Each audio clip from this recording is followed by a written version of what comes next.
Pak, ini TPN Ganjar Mahfud mendesak agar paslon Gibran dan Prabowo ini mundur dari Pilpres karena sudah 2 kali melanggar etik, yang satu MK, yang satu kemarin putusan KPU itu. Ya, ini kan orang-orang yang frustasi, ya nggak baca lagi putusan DKPP.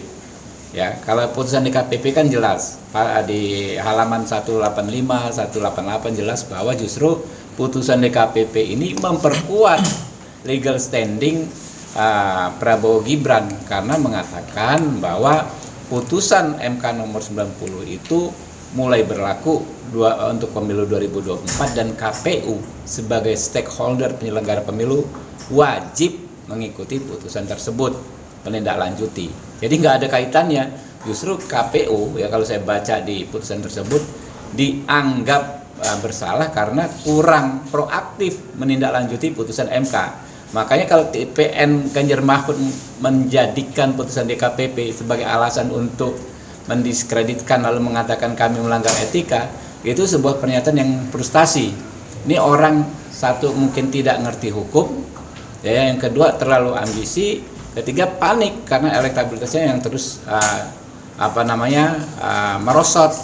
Begitu juga terkait putusan MK. Setelah rakyat menilai, membaca, ternyata putusan MK itu kan tidak bisa membuktikan terjadinya intervensi. Lalu soal tidak mundurnya hakim konstitusi ternyata sudah dipraktekkan oleh Pak Jimli sejak beliau memimpin Mahkamah Konstitusi itu sendiri. Nah, artinya kan kita bertanya, etika itu ada di mana? Ya, etika itu ada di lembar putusan MK yang ditandatangani Pak Jimli Asidiki atau ada di hati nurani dan pikiran rakyat? Kalau ada etika itu hanya mengacu di